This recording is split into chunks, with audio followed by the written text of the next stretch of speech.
There are some children born into love, and some born into legacy, and some like her born into a debt they would spend their entire lives trying to pay. She was 6 years old when they executed her parents in the Capitol Square, 6 years old when the magistrate calculated how many years of service it would take to balance the blood her mother and father had spilled. 40 years. She would serve the crown for 40 years as a bonded slave, her childhood and her freedom forfeit for crimes she didn't understand and hadn't committed. 16 years later, she was still there. Still silent. Still invisible among the hundreds of servants who kept Blackthorn Palace running while the court glittered above them, oblivious.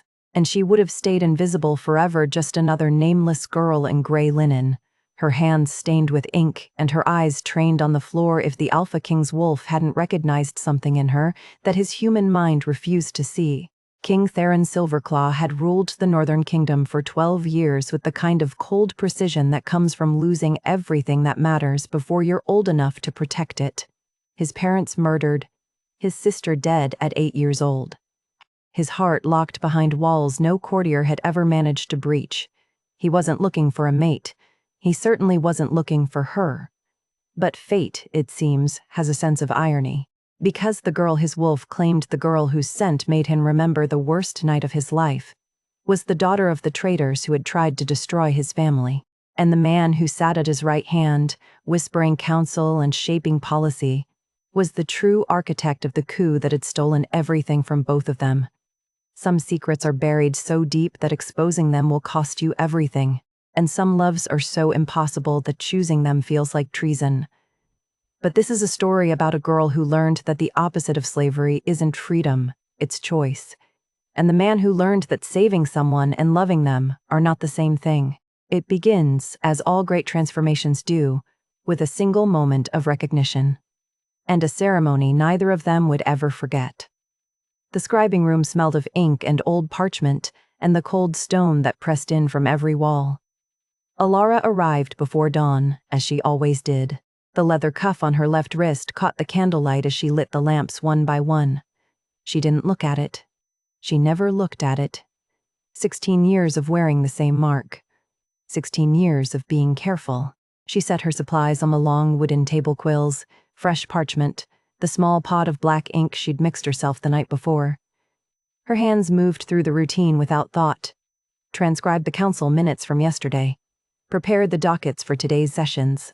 Checked the seals on the official correspondence waiting for the king's signature.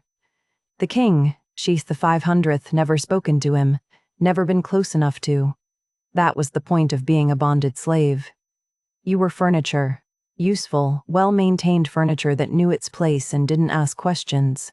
Her fingers paused over a petition from a farmer requesting tax relief.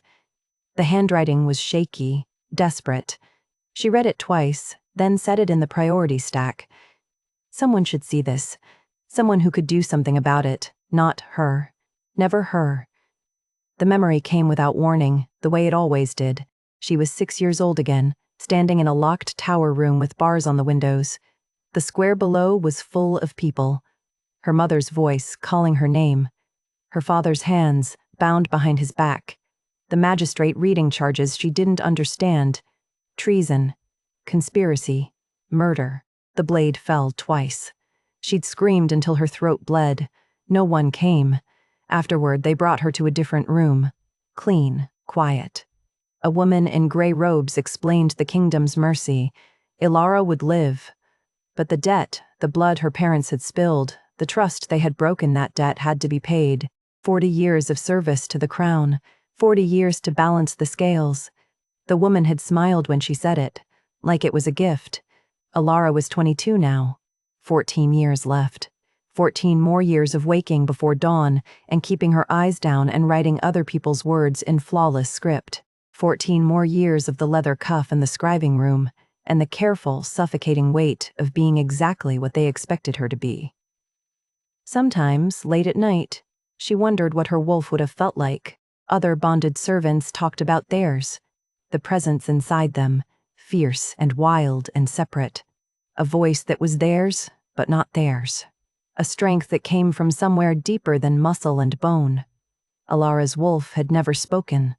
She assumed it was broken, Or maybe it had died with her parents, crushed under the weight of inherited shame before it ever had a chance to grow. The door opened.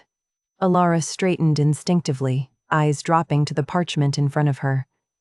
"You're here early." Marta Greaves, the head steward, swept into the room with the brisk efficiency of someone who had been running palace staff for 30 years. Her gray hair was pulled into its usual severe bun. Her gaze was sharp and assessing. "Good.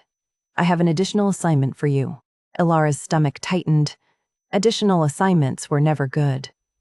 "The remembrance ceremony is tomorrow," Marta continued, setting a leather folder on the table. "You'll record the proceedings. Throne room. Dawn. Lord Corwin approved the protocols himself." The floor tilted. Ilara gripped the edge of the table, keeping her face carefully blank. "Do you understand?" Marta's voice was flat. Not unkind, not kind either. Just factual, the way you'd speak to a tool you expected to function properly. "Yes, ma'am." "Don't be late. The king will be presiding." Marta left. The door clicked shut behind her. Ilara stood frozen for a long moment, staring at the folder. Her hands shook as she opened it. The remembrance ceremony. Every year, the kingdom gathered to honor those lost in the coup 16 years ago. The protocol was rigid, formal. Names would be read aloud, first the fallen, then the traitors. Marcus Ashwood, Lyanna Ashwood. Her parents. She would have to sit in the throne room, in front of the entire court, and write their names in the official record while everyone watched, while everyone remembered exactly what she was. Whose daughter? Whose blood? The shame was an old companion. It lived in her chest, heavy and familiar. She'd learned to carry it the way she carried everything else silently, without complaint, because complaining changed nothing and only made you more visible. But tomorrow, there would be no hiding. Tomorrow, she would be the most visible person in that room. Her vision blurred. She blinked hard, forcing the tears back. Crying was a luxury. Crying meant you believed things could be different. She pulled the ceremony protocols toward her and began to read. The names were already listed. She would need to transcribe them into the official record tonight, in her best hand, so everything would be ready. Her quill moved across the parchment. Careful. Steady. Perfect. Marcus Ashwood, Lyanna Ashwood. Her own handwriting, condemning her parents all over again. She stared at the names until they stopped looking like words and became just shapes. Black ink on cream parchment. Evidence of a debt that would follow her until she was 36 years old, and maybe even after that, because some stains never washed out. Tomorrow, everyone would be reminded of exactly what she was. The throne room smelled of beeswax candles and ancient stone, and the faint metallic tang of old bloodshed that never quite left certain places. Ilara arrived an hour before dawn, while the servants were still lighting the great iron chandeliers that hung from the vaulted ceiling. She set up her station in the corner, a small table, barely larger than the one in the scribing room, positioned where she could see everything but be seen by no one. That was the theory, anyway. The room filled slowly, nobility in their formal blacks and grays, council members in their ceremonial robes, palace staff arranging flowers at the base of the marble dais where the throne sat. Everyone spoke in hushed voices, as though the dead could hear them. Ilara kept her eyes on her parchment, fresh ink, clean quills, steady hands. The magistrate arrived and took his position at the center of the room. He carried the official record, a leather-bound volume that listed every name to be read aloud. Ilara's stomach twisted. She'd transcribed that record herself last night. Every name in her perfect script, including theirs. Lord Corwin entered next, moving with the easy confidence of someone who had stood beside kings for decades. His silver hair caught the candlelight. His pale blue eyes swept the room, assessing, calculating. He took his place at the right of the throne and folded his hands behind his back. Ilara had never spoken to him. She'd seen him, of course everyone had seen Lord Corwin, the king's most trusted advisor. The voice of reason in council sessions, the man who had approved the ceremony protocols that would force her to sit here, in front of everyone, while her parents were named as traitors. She wondered if he remembered signing those protocols. Probably not. She was furniture. The doors at the far end of the hall opened. King Theron Silverclaw entered, and the room dropped into silence. Alara had seen him before, from a distance, in corridors, across courtyards, always surrounded by guards or advisors, always moving with purpose, always untouchable. She'd never been close enough to truly look at him. She kept her gaze down now. It was safer that way.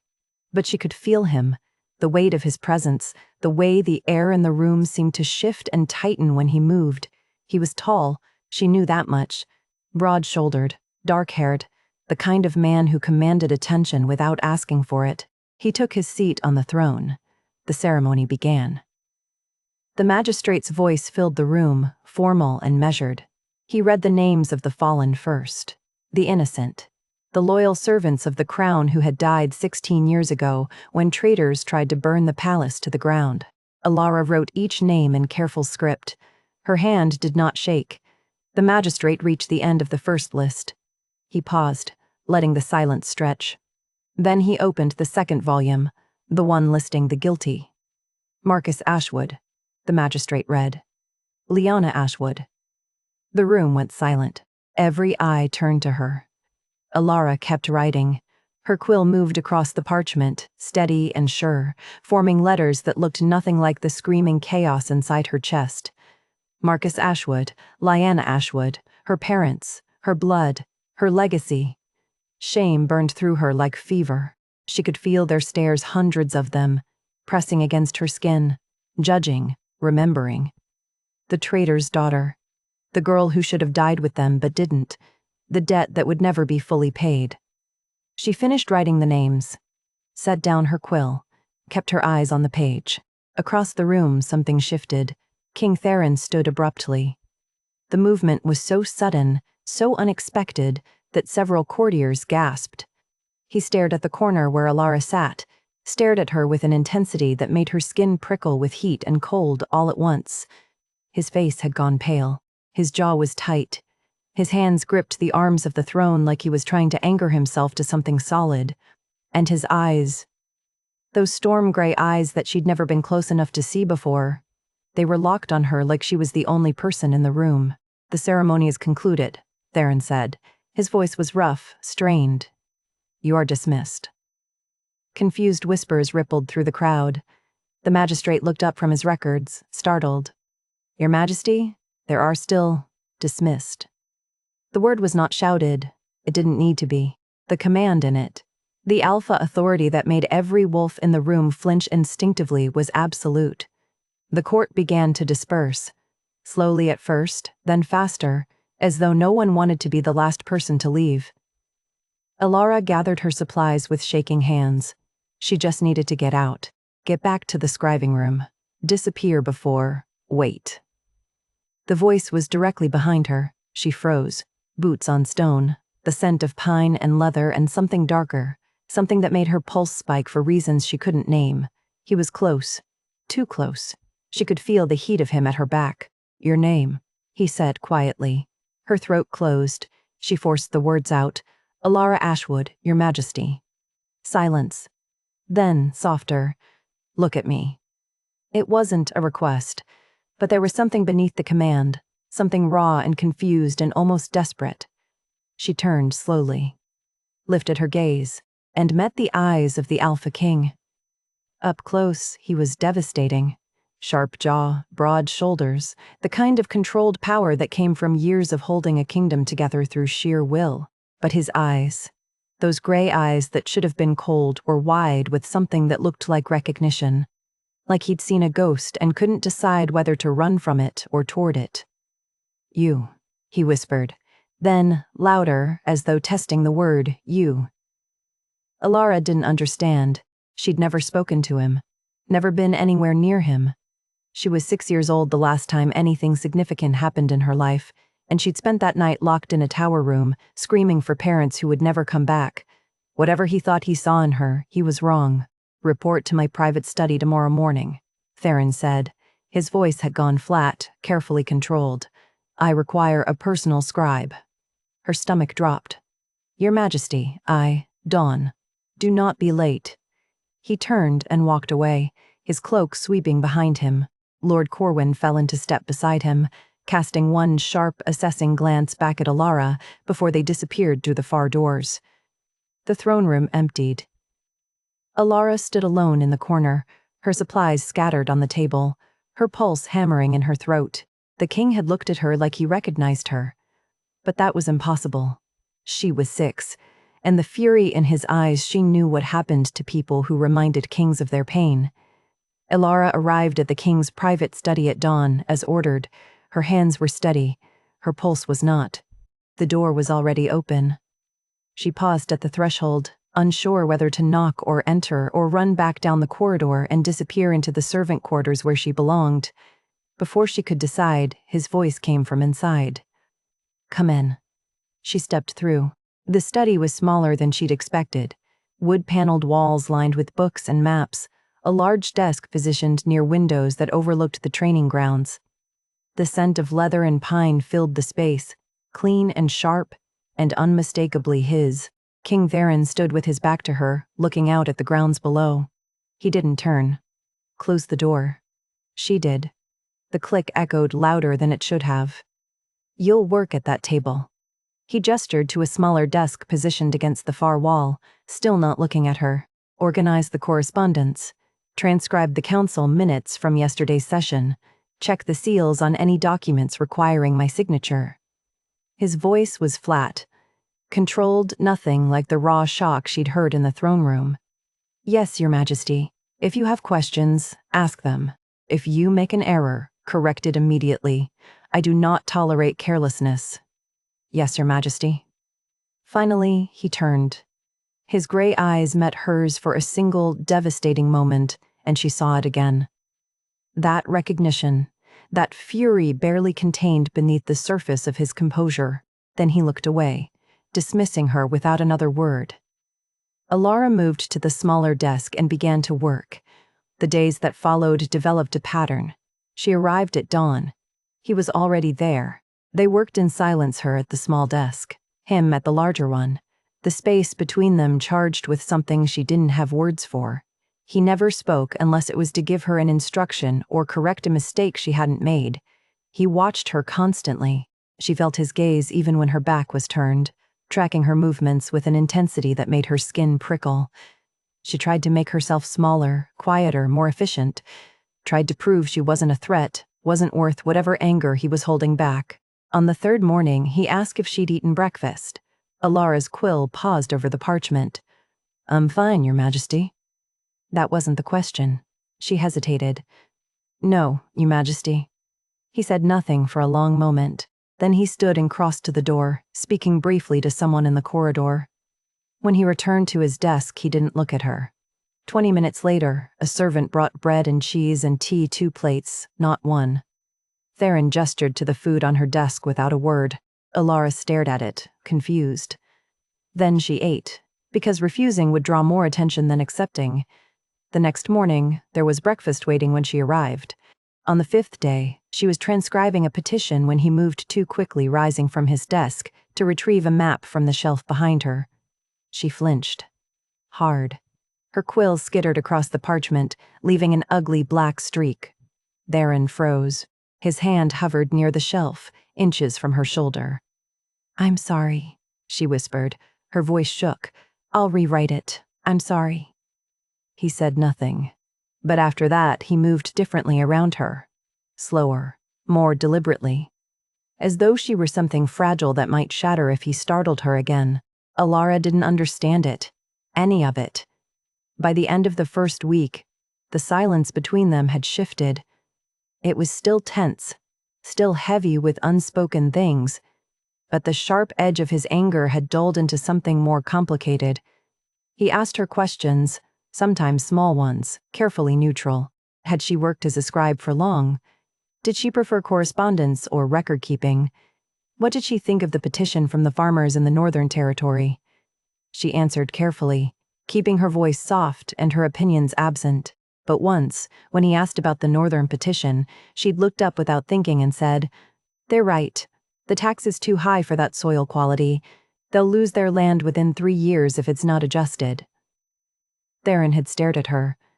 Then, quietly, "You read the agricultural surveys. I transcribe everything, Your Majesty. I remember what I write." Something flickered in his eyes, surprise, maybe, or recognition of a different kind. He'd adjusted the tax. On the seventh evening, she was still working long after the sun had set. Theron hadn't dismissed her, and she didn't know if she was allowed to leave without permission. Her eyes burned from reading by candlelight, but she kept transcribing. "Read it aloud," he said. She looked up. He was leaning back in his chair, exhausted in a way that made him look younger than 30. "More human, Your Majesty?" "The petition. Read it to me." She did. Her voice was soft but clear, filling the quiet study with words about crop yields and irrigation disputes and a widow who couldn't pay her tithes. When she finished, Theron was silent for a long time. "Again," he murmured. "Read the next one." So she did. And the next, and the one after that. His eyes closed. His breathing deepened. The tight line of his shoulders relaxed for the first time since she'd entered his study a week ago. When she finally stopped, unsure if he'd fallen asleep, he spoke without opening his eyes. "Stay. Please." It wasn't a command. It was a request. Alara's chest tightened. She picked up another petition and began to read. They sat like that until the candles burned low and the castle fell silent around them. Her voice, his listening, the space between them still charged, but no longer only with anger. When he finally dismissed her, his eyes were different. The fury had been replaced by something she couldn't name. Confusion and longing and grief all tangled together, like he was looking at a ghost he couldn't decide whether to embrace or destroy. Alara walked back to the servants' quarters in a daze. Her hands were shaking. The leather cuff on her wrist felt heavier than it had in years. She didn't sleep that night. Across the palace, in chambers far grander than hers, Theron stood at his window and stared at nothing. His wolf prowled beneath his skin, restless and insistent and impossibly, undeniably certain. "Mate," it whispered. "Ours, not enemy." Theron's hands gripped the windowsill until his knuckles went white. He didn't know whether to fight the bond or surrender to it. 2 weeks passed. The silence between them changed. Theron still watched her. Alara felt his gaze tracking her movements across the study, lingering when she reached for a new quill or adjusted the parchment on her desk. But the sharp edge of his anger had dulled into something else, something that made her chest tighten in ways she didn't understand. He began asking questions. "What do you remember of your parents?" Alara's hand stilled over the correspondence she was organizing. The question came without warning, cutting through the quiet afternoon like a blade. She kept her eyes on the papers in front of her. "Very little, Your Majesty. I was 6. Do you hate me for their execution?" Her throat closed. She forced herself to breathe, to think, to answer the way a bonded slave should answer her king. "The first don't blame you for enforcing justice, Your Majesty." The words came out carefully neutral. Perfect. Exactly what he wanted to hear, but her voice broke on the last syllable. "Just barely. Just enough." Theron stood, crossed to her desk. She tensed, waiting for she didn't know what. Punishment for the crack in her composure. Dismissal for reminding him of things he'd rather forget. Instead, he said quietly, "Come with me. I need air." It wasn't a request. The royal gardens were unlike anything Alara had ever seen. She'd glimpsed them from windows' distant squares of green beyond the stone walls of the palace, but she'd never been allowed inside. Bonded servants didn't walk in places meant for kings. The scent of early spring flowers filled the air. Jasmine and honeysuckle, climbing up stone trellises. The warmth of sunlight on her face after hours in the dim study. The sound of water from a fountain somewhere deeper in the garden. They walked in silence. Theron kept his hands behind his back, his stride measured to match hers. She followed half a step behind, the way she'd been taught. "Walk beside me," he said, "not behind." She hesitated, then moved forward until they were level. It felt wrong, exposed. "If your sentence were commuted," he said after a long moment, "what would you do?" The question hit her like a physical blow. She stopped walking, stared at the gravel path beneath her feet. Her voice failed. She tried again. I don't know, Your Majesty. You've never thought about it? No, it was the truth. Thinking about freedom was dangerous. Hope was dangerous. She'd learned that lesson at 6 years old and never forgotten it. Theron turned to face her fully. His gray eyes searched hers with an intensity that made her want to look away. She didn't. Couldn't. 14 more years, he murmured. You'll be 36 when your debt is paid. Yes, Your Majesty. That's half a life. She had no answer for that. The fountain was close now. She could hear the water clearly, a gentle rushing that filled the silence between them. Theron moved toward a stone bench beside it and sat. After a moment, he gestured for her to sit as well. Alara perched on the edge of the bench, hands folded in her lap. Every muscle in her body was tight with the wrongness of this sitting beside a king, in a garden she had no right to enter, having a conversation that felt more dangerous than any punishment could be. I had a sister, Theron said. Alara's breath caught. Liana. She was 8 years old. She loved the stars. Used to drag me out here after dark to point out constellations I couldn't see. His voice was soft, distant. She'd make up stories about them, the kind of stories that made no sense but somehow felt true anyway. He paused.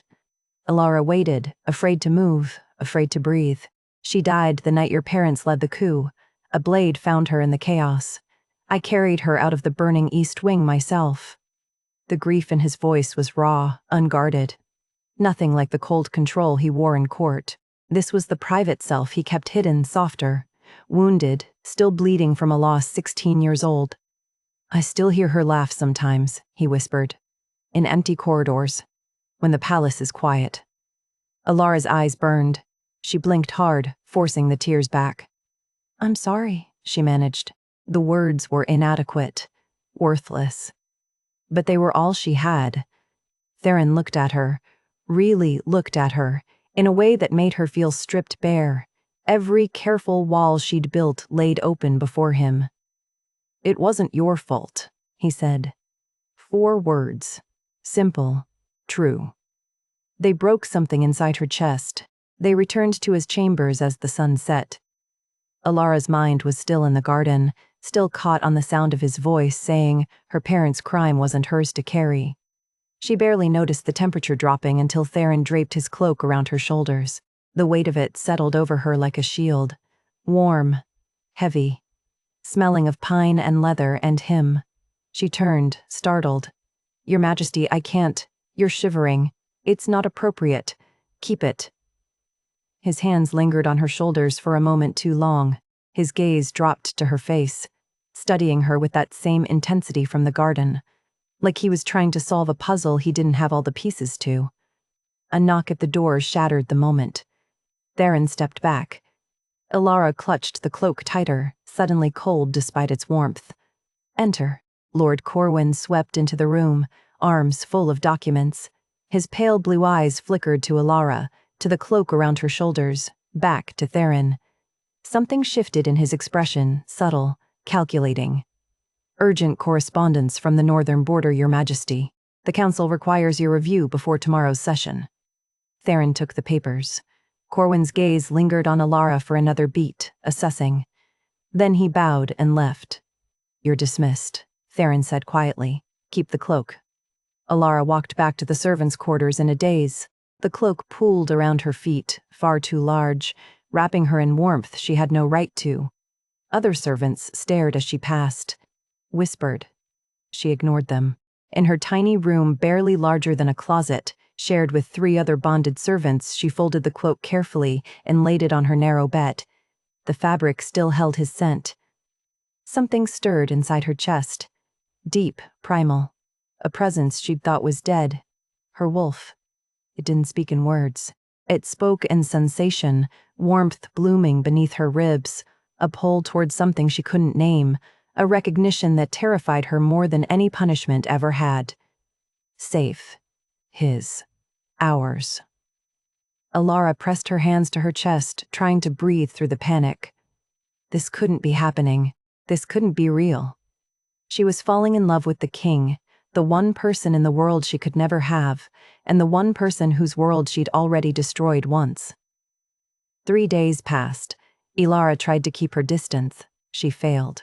The evening she stayed late to transcribe council meeting notes, the storm hit without warning. One moment the study was quiet, lit by candles and the dying embers in the fireplace. The next, thunder cracked so loud the windows rattled in their frames. Ilara's quill jerked across the parchment. Her breath caught. "It's just a storm," she told herself. "Just weather. Just noise." Thunder rolled again, closer this time. The sound pressed against her skull, and for a moment she wasn't in the king's study. She was 6 years old, locked in a tower room, watching lightning illuminate the square below while guards dragged her parents toward the scaffold. Her hands started shaking. "Ilara." Saren's voice cut through the memory. She looked up. He was already moving toward her, his expression sharp with concern. "I'm fine, Your Majesty." Lightning flooded the room. Thunder followed immediately, so close it shook the floor. She flinched, hard. The quill clattered from her fingers. Theron crossed the space between them in 3 strides. He didn't touch her, he just stood close enough that she could feel the warmth radiating from him, solid and real and present in a way the storm couldn't touch. "You're not fine," he said quietly. "I will be. I just need—" Another crack of thunder. Ilara's composure shattered. Her breath came too fast, too shallow. The room tilted. "Look at me." Theron's voice was soft but commanding. "Not the storm, me." She forced her gaze to his face. Gray eyes, steady and calm despite the chaos outside. His jaw was tight with restraint, but his expression was gentle. "Focus on my voice," he murmured. "Nothing else, just my voice." She nodded, mute. He pulled a chair over and sat beside her. Not across from her the way he'd sat for weeks beside her. Close enough that their shoulders almost touched. Close enough that she could smell pine and leather, and something warmer, something uniquely him. "Tell me about the worst document you ever had to transcribe," he said. The question was so unexpected that it broke through her panic. "What?" "The worst document. The one that made you want to throw your quill across the room." Thunder rumbled. She flinched again, but his voice pulled her back. "A trade agreement," she managed. "Between the northern provinces and the coastal cities. 47 pages. The merchant who wrote it had terrible handwriting and worse spelling. 47 pages? It took me 3 days." "That sounds unbearable." It was. The corner of his mouth lifted. Almost a smile. "What did you do when you finished?" "I went to the kitchens and stole a piece of bread. Then I sat in the stables for an hour and didn't think about legal terminology once." "The stables? The horses don't judge me." This time he did smile. Small, fleeting, but real. "I like the horses too." They sat in silence for a moment. The storm raged outside, but somehow, with him beside her, it felt distant, manageable. "Why storms?" Theron asked softly. Ilara's throat tightened.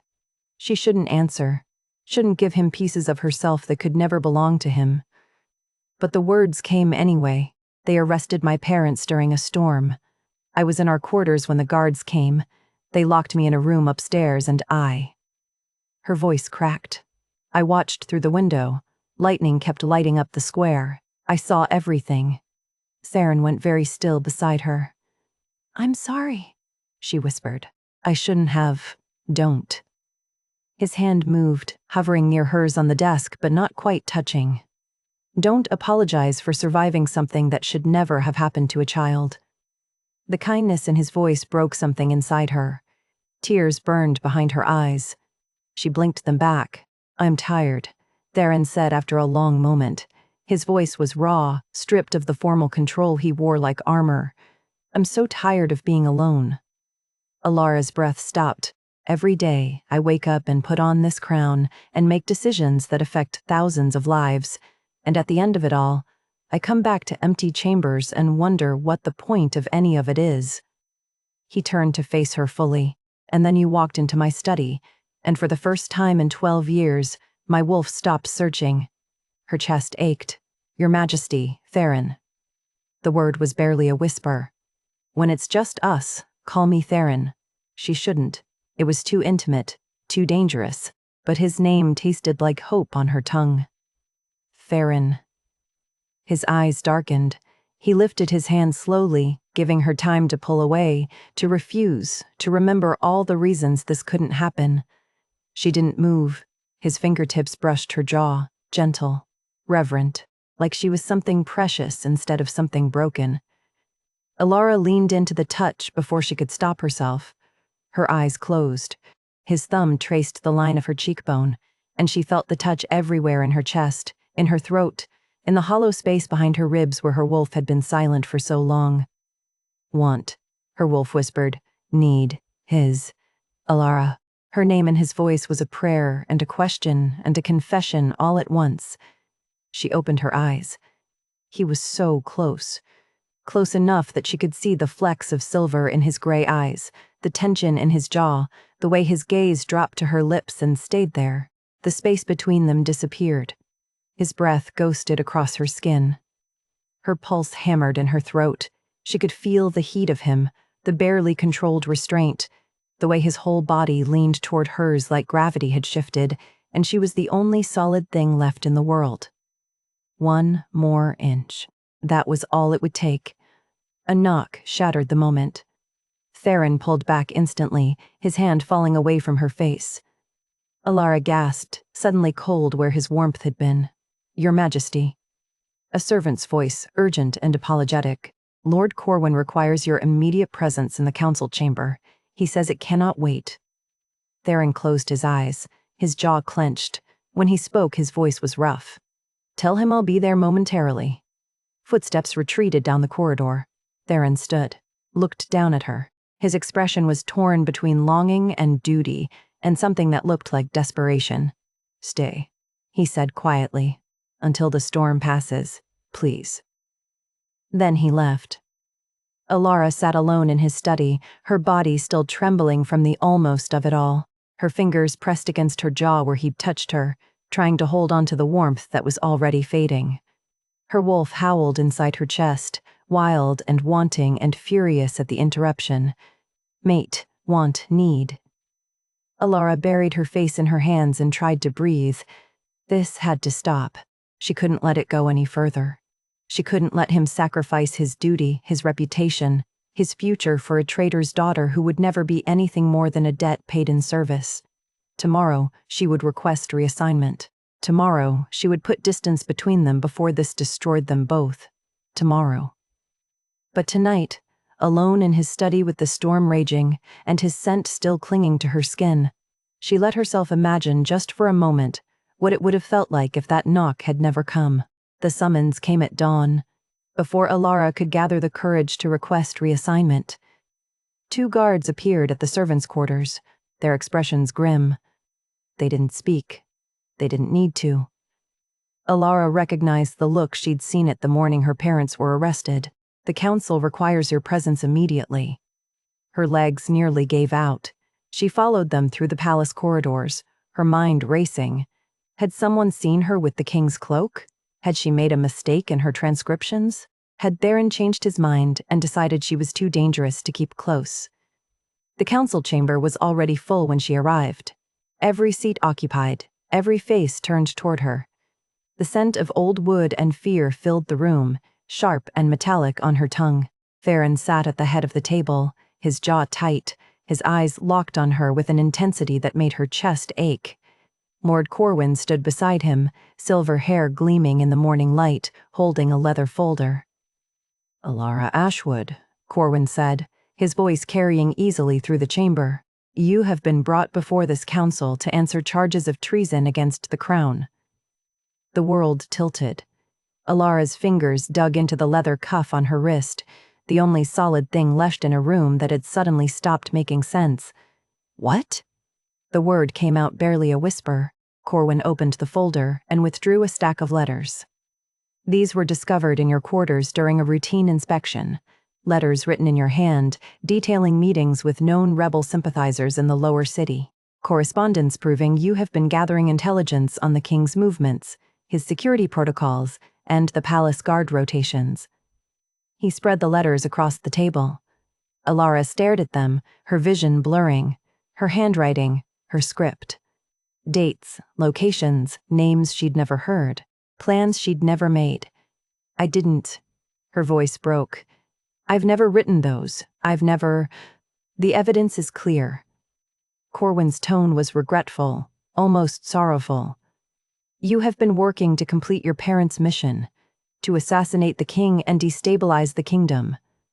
The council erupted, voices overlapping, angry and frightened. Someone called for immediate execution. Someone else demanded a trial. Theron's alpha voice cut through the chaos like a blade. Silence. Every wolf in the room flinched.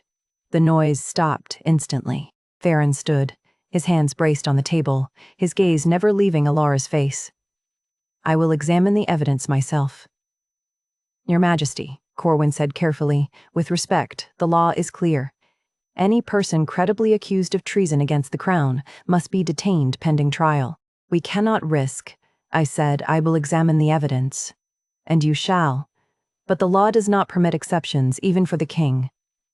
Corwin's voice was gentle, reasonable.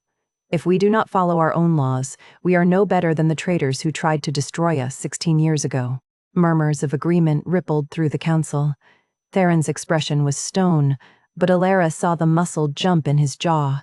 She saw the war behind his eyes, duty against desire, law against instinct. He had no grounds to override them, not without proof she didn't have. Detain her, Theron said. Each word sounded like it was being torn from his chest. Pending trial. Guards moved toward her. Alara's legs finally gave out. She hit the floor hard, her palms scraping against cold stone. This couldn't be happening. This couldn't be real. Your Majesty, given the severity of the charges and the defendant's history, I recommend we fast-track the trial, Corwin said. 3 days instead of the standard month. We cannot allow a known threat to— Agreed, one of the council members said. Others nodded. 3 days. Alara would be dead in 3 days. The guards hauled her to her feet. She looked at Theron, desperate for she didn't know what. A sign that he believed her. A promise that he would fix this. Anything. His gray eyes met hers. The anguish in them nearly broke her. Then the guards dragged her from the chamber. The holding cell was small, cold, and smelled of damp stone and old fear. They locked her inside and left without a word. Alara collapsed onto the narrow cot, her whole body shaking. She was going to die. After a long time, her hands stopped trembling enough to think. She pulled herself upright and tried to breathe through the panic clawing at her throat. Think, focus. There had to be something. The letters. She closed her eyes and forced herself to remember what she'd seen. Her handwriting perfect, flawless, exactly like hers. But something about them had felt wrong. Not obviously wrong. Just off. The phrasing. Some of the legal terminology had been archaic, the kind of language that appeared in old court documents but no one used anymore. And the ink, she'd noticed it subconsciously, the way a scribe notices these things.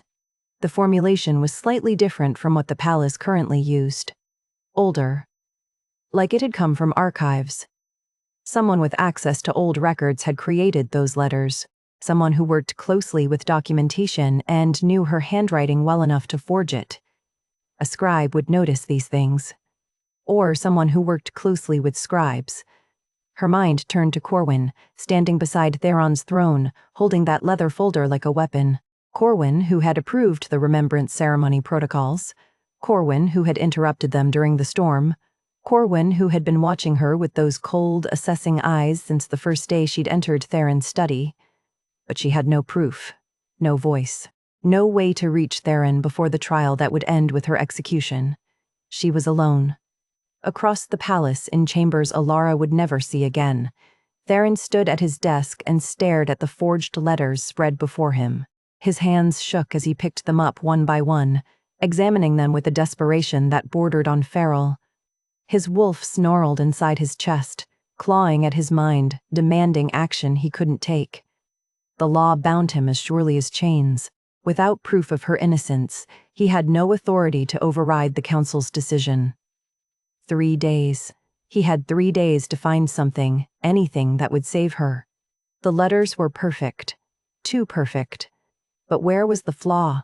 What was he missing? His wolf howled inside him, louder than it had ever been, a single command that drowned out every rational thought. Save mate. Find truth, now. 2 days passed in silence and cold stone. Tomorrow, Ilara would die. The guard who brought her final meal was young, barely 20, with kind brown eyes and a nervous way of moving that reminded her of the stable boys she used to pass in the corridors. He set the tray down carefully, then hesitated. "You always said good morning to me," he murmured. "In the halls. Most people don't bother learning the names of guards." Ilara looked up at him, confused. "Roland," he said quietly. "My name is Roland, and I don't think you did what they say you did." Hope flared in her chest, sharp and painful.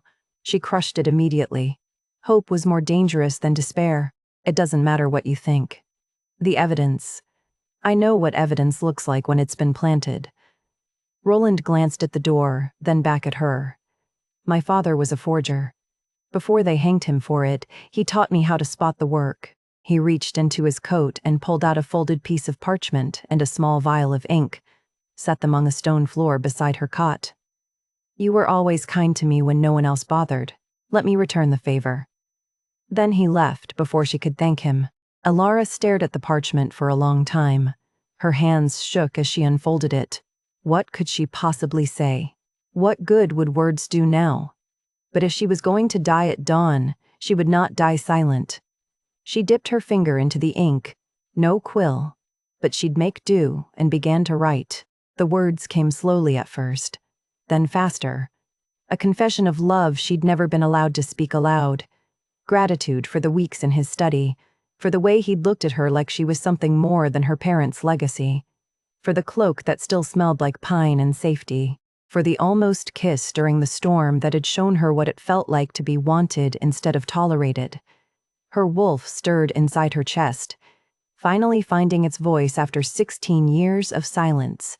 It pushed an image into her mind. Theron's face, his hand reaching for hers across his desk, the warmth she'd thought she would never be allowed to keep. "I love you," she wrote.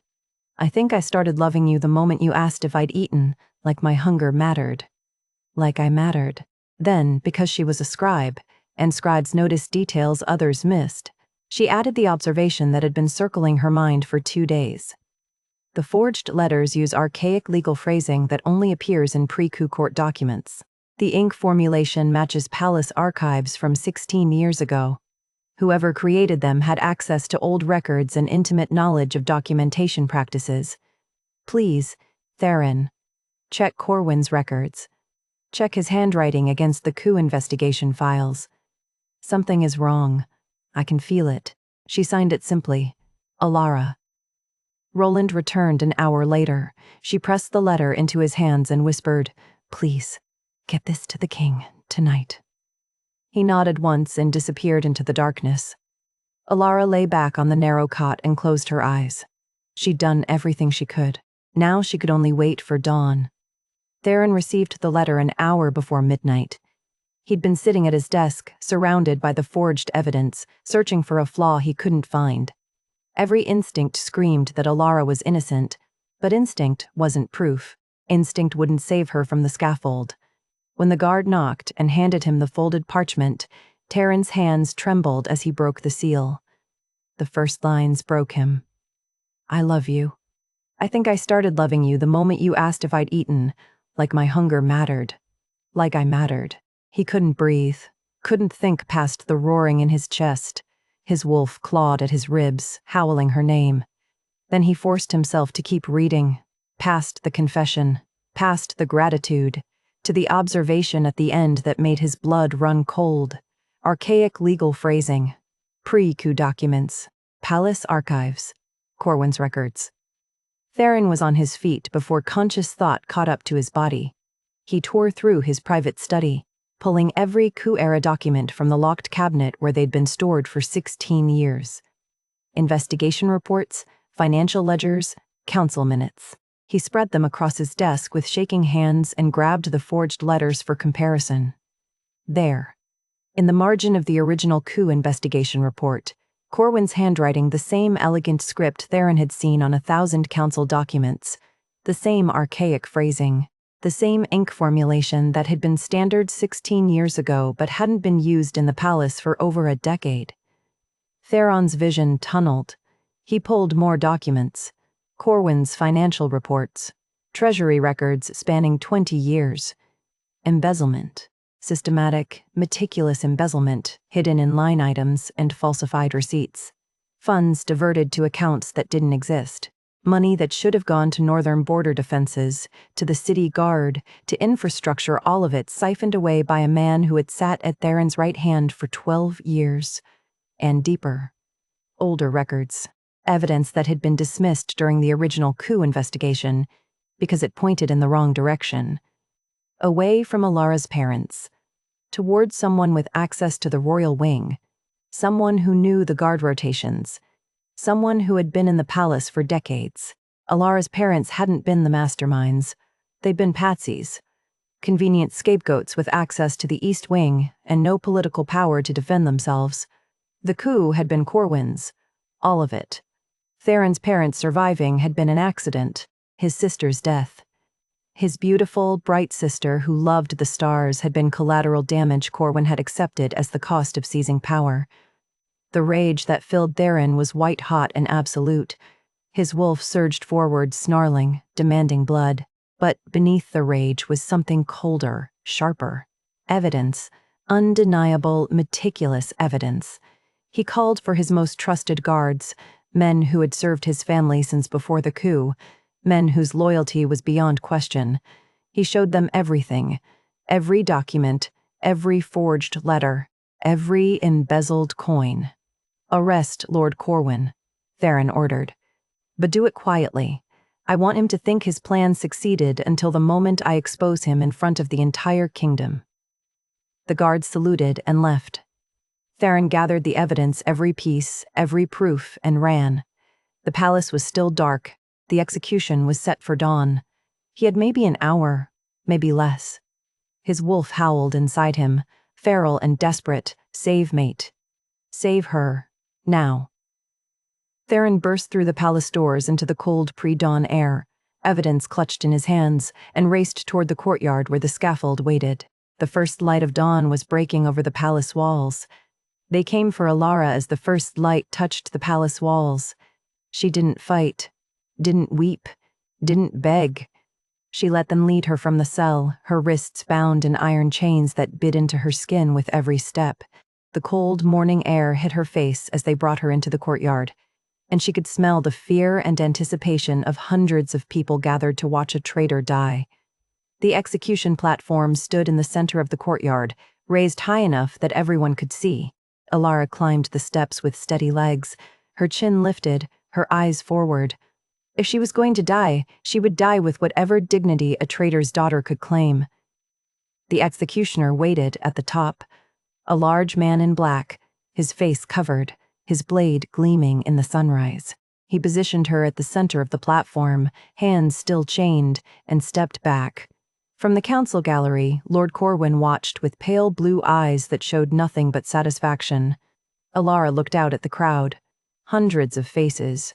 Some she recognized from the palace servants who had worked beside her, nobles who had never looked at her twice, all of them here to watch her pay for crimes she didn't commit. Her wolf pressed against her thoughts, whining softly, a presence she'd only just learned to feel again, and now she would take it with her into death. The executioner raised his blade. Alara closed her eyes and thought of Theron, his gray eyes, his hands steadying her during the storm, the almost kiss that would haunt her into whatever came after this. "I love you," she thought. "I'm sorry I couldn't stay." A voice shattered the silence. "Stop." The word was not shouted, it was commanded. It carried the weight of alpha authority so absolute that every wolf in the courtyard, guards, nobles, servants, the executioner himself dropped to their knees involuntarily. Alara's eyes flew open. Theron strode through the crowd, documents clutched in his hands, his face a mask of barely controlled fury. He moved like violence contained, like a storm barely leashed, and when he reached the base of the platform, his gaze locked on hers with an intensity that stole her breath. "This woman is innocent," Theron declared, his voice carrying across the courtyard. "And I have proof." The council erupted into chaos. Corwin stood, his composure cracking. "Your Majesty, the trial has concluded. The sentence was based on forged evidence." Theron climbed the platform steps, holding the documents high. Evidence created by the same man who orchestrated the coup 16 years ago. The same man who has been embezzling from the crown for decades. The same man who framed Alara's parents to hide his own treason. He turned to face the crowd, his alpha presence radiating outward. "Lord Corwin Blackmire is the true traitor, and I can prove it." Theron laid out the evidence piece by piece, the handwriting matches, the embezzled funds, the forged documents from 16 years ago that sent innocent people to their deaths. His voice was cold, precise, devastating. He held nothing back. Corwin tried to flee. Guards blocked his path. He was dragged forward, his silver hair disheveled, his elegant composure shattered. "You survived." Corwin spat at Theron. "You were supposed to die with your parents. You and that wretched sister. You ruined everything." The courtyard went silent. The confession hung in the air, undeniable. Theron's jaw clenched. "Take him to the dungeons. He will stand trial for treason, murder, and conspiracy. And when he is found guilty, he will pay with his life." Guards hauled Corwin away. The council was in chaos, voices overlapping, but Theron ignored them all. He turned to Alara, still standing in chains at the center of the platform, and his expression shifted from fury to something softer, more vulnerable, more desperate. He crossed to her slowly, dropped to one knee before her, in front of the entire kingdom. "Alara Ashwood," he said quietly, "your name is cleared, your family's debt is erased, you are free." Her throat closed. Free. The word didn't feel real.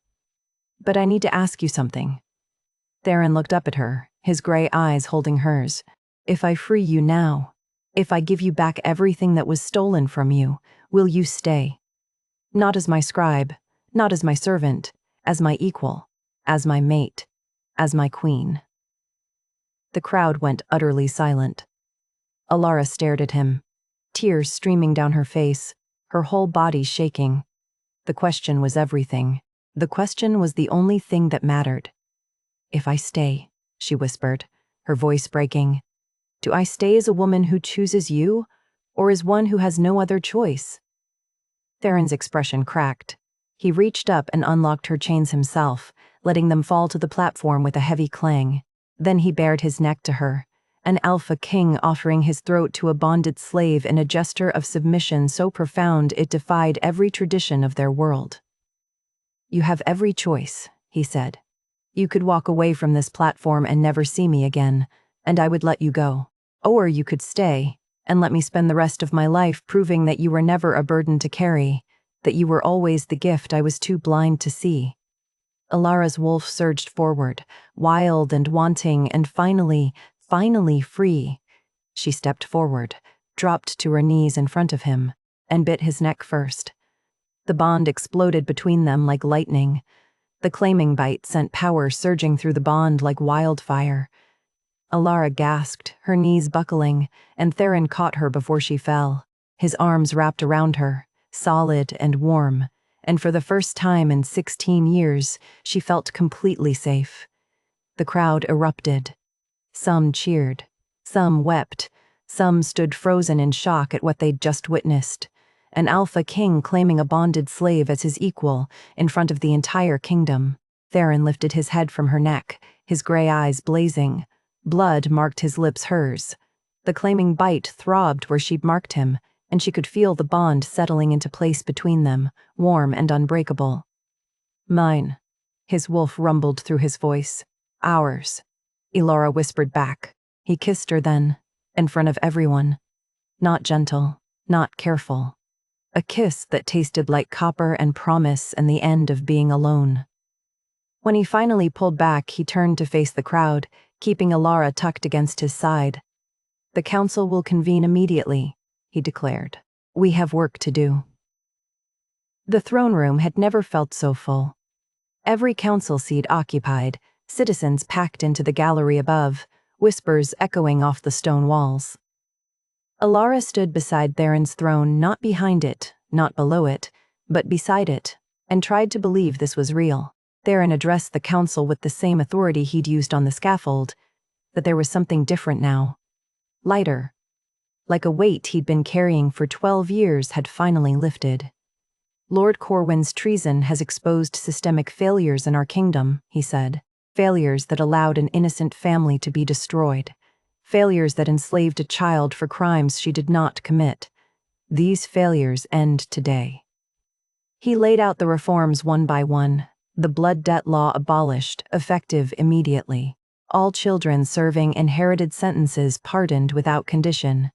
A commission established to review every bonded servant case for coercion or injustice. Reparations for families wrongly accused. The council, still reeling from Corwin's arrest, agreed to everything. They had no choice. The evidence was undeniable, and their former leader sat in chains in the dungeons below. Then Theron turned to Alara, took her hand in front of everyone. "I intend to marry Alara Ashwood," he said, "and I ask this council to formally recognize her as my mate and queen." Silence. Then, one by one, the council members stood and bowed. "Unanimously approved, Your Majesty," the eldest counselor said quietly. Outside, through the windows, Alara could see citizens gathering in the courtyard. Cheering, celebrating, a kingdom that had lived under Corwin's shadow for decades, finally free. That evening, after the council session ended and the last of the formalities were complete, Theron led Alara to his private chambers. The door closed behind them, and the world fell away. They stood facing each other in the firelight, suddenly uncertain. So much had happened. So much had changed. The bond hummed between them, warm and insistent, but neither moved. "Are you all right?" Theron asked softly. Alara looked down at her wrist. The leather cuff was still there, 16 years of wearing it, and her skin felt strange and exposed at the thought of taking it off. Theron followed her gaze. He crossed to her slowly, giving her time to refuse, and lifted her hand in both of his. "May I?" She nodded, unable to speak. His fingers found the clasp. It opened with a quiet click. The leather fell away, and Alara stared at the pale band of skin where it had been. Free. She was free. A sob broke from her chest before she could stop it. Then another. 16 years of holding everything in. And it all came pouring out at once, grief and relief and joy and terror tangled together so tightly she couldn't tell them apart. Theron pulled her against his chest and held her while she shattered. His hand stroked her hair, his voice murmuring soft, wordless comfort. He didn't tell her to stop crying, didn't tell her everything was fine now.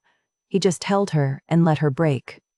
When the storm finally passed, Alara pulled back enough to look at him. His gray eyes were wet too. "I'm sorry," she whispered.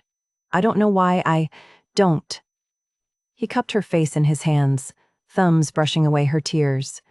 "Don't apologize for feeling things you were never allowed to feel." She leaned into his touch, and the bond between them flared with warmth, not the desperate pull from before, but something steadier, deeper, something that felt like coming home. "I need to claim you properly," Theron said quietly. "The way it's meant to be done, not in front of a crowd, just us." Alara's wolf surged forward, eager and wanting. "Yes," he kissed her slowly this time. Tenderly, his hands in her hair, her fingers curling into his shirt, the taste of him filling her senses. When he finally pulled away, they were both breathing hard. "Are you sure?" he whispered against her lips. "I've never been more sure of anything." Theron bared his neck to her. The claiming bite she'd given him earlier was already healing, but the mark would scar, would stay with him forever, proof that she'd chosen him first. Now it was his turn. Alara tilted her head, exposing her throat, trusting him completely. His lips brushed her pulse point. Once. Twice. Then his teeth sank in, and the bond exploded between them like the sun breaking through storm clouds. Magic, copper, the taste of forever. Her wolf spoke clearly for the first time in 16 years, its voice strong and certain and finally, free. Home. Safe. His. Ours. When the claiming was complete, they held each other in the firelight, foreheads pressed together, breathing in sync, no titles, no audience. Just two people who had found each other in the ruins of their shared grief and chosen to build something new. "What do you want?" Saren asked softly. "Your first act as queen. What do you want it to be?" Alara pulled back enough to meet his eyes. She thought of the 107 children still serving sentences for crimes their parents committed. She thought of the scribing room where she'd spent 16 years making herself invisible. She thought of the leather cuff lying discarded on the floor. "Burn the blood debt records," she said without hesitation. "Every single one.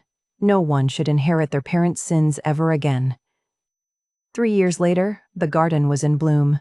Alara sat on a blanket spread across the grass, watching her daughter chase butterflies through the late spring flowers.